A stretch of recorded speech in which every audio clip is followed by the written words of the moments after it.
I couldn't believe it when I totaled everything that I had spent on rent. That money alone would have been my deposit for a house, but it's done, it's happened, we move on. Hey everyone, I hope you're doing well and welcome to my channel. So I have been thinking about property and money a lot this morning and thinking about what I would potentially do differently if I can go back in time. I definitely would try and get on the property ladder as quickly as possible. When I was younger, when I got my first job, second job, third job even, my mindset wasn't on getting on the property ladder. I, for some reason, thought that I needed to earn a lot of money to be able to buy a house. At that time, there weren't really videos on YouTube of people sharing their journeys, encouraging you, showing you that it is possible.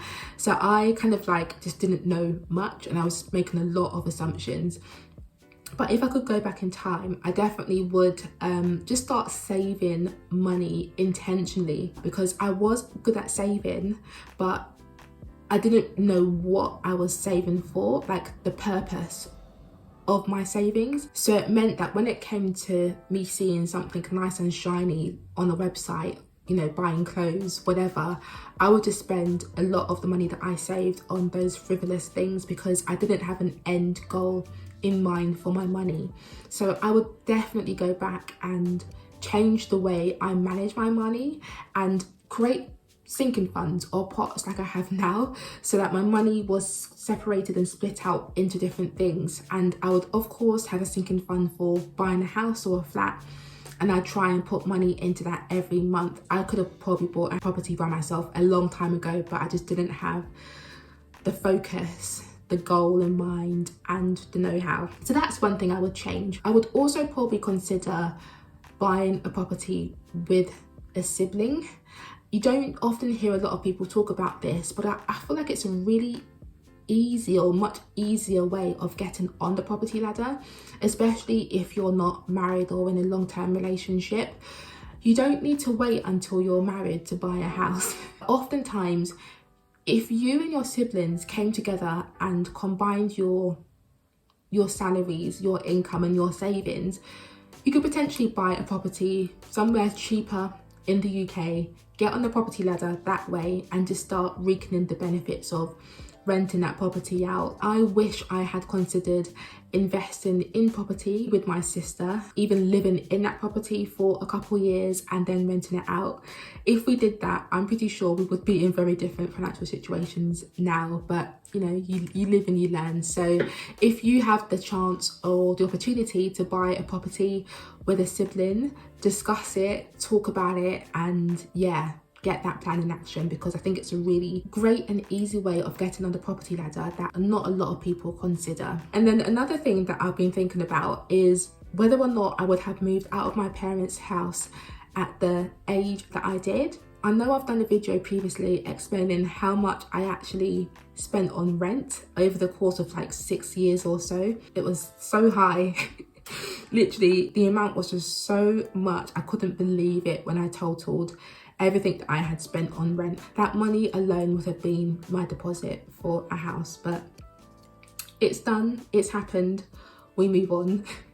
Would I have done things differently? Probably not. I was so unhappy. That's the reason why I decided to move out in the first place. I just felt like I couldn't be myself. And yeah, I just needed to get out. So even though moving out and spending money on rent significantly delayed my ability to get on the property ladder, I don't think I would change it, because being able to experience adulthood on my own terms, I feel like that really shaped me and gave me so many experiences that I would not have experienced if I was living at my parents' house.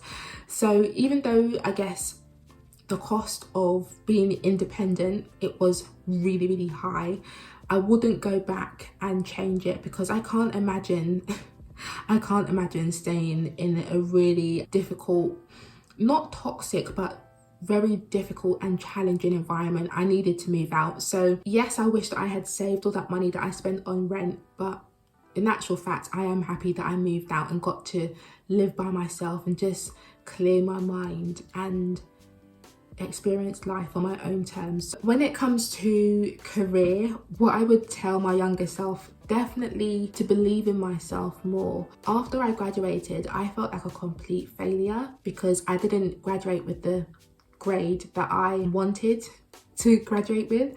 So from the get-go, I felt like my career was ruined before it even started. I was like, well, what employer is gonna consider me? The kind of jobs that I wanted to go for, it just wasn't really gonna happen with a 2-2. That's what I personally believed. But I wish I had more faith and belief in myself that I could still make it despite of my grades, because what ended up happening is that as a young person, I was really ambitious. I always, I guess, aspired to earn a lot of money.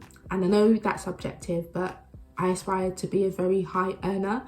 And then once I graduated and I didn't come out of university with the grade that I wanted, all of my huge aspirations just kind of like diminished. I just kind of felt like, oh, well, I'm not going to be able to earn a lot of money anymore. So I'm just going to like minimize myself and play small and not dream big. And I ended up not really going after the bag, going after money. And I think when you're young, it's a really great time to actually go after the money and chase the bag, because you oftentimes don't have any, I guess, anything holding you back in terms of kids or a mortgage, etc.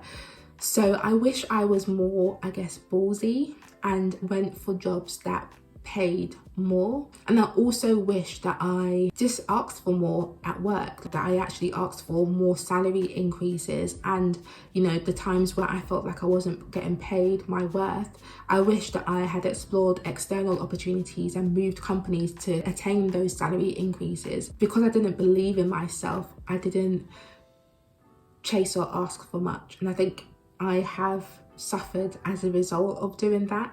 So yeah, if I can go back in time, I definitely would put more focus into increasing my salary, because I know salary is not everything, money is not everything, but when you have bills to pay and a mortgage and you're trying to plan for the future, plan for kids, plan for retirement, all of that stuff requires money.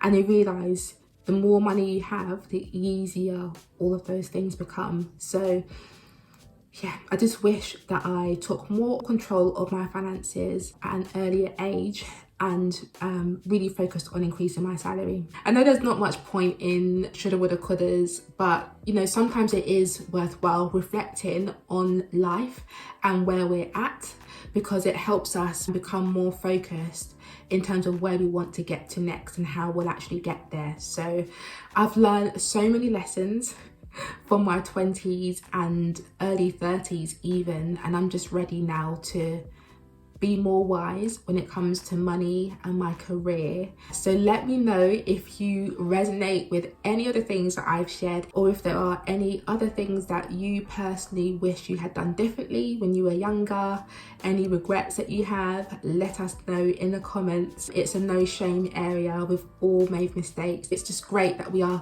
now focused on doing better and creating a better future for ourselves. So don't feel bad, don't feel guilty, don't feel embarrassed, honestly. Thank you for watching this video, and I will see you soon. Take care.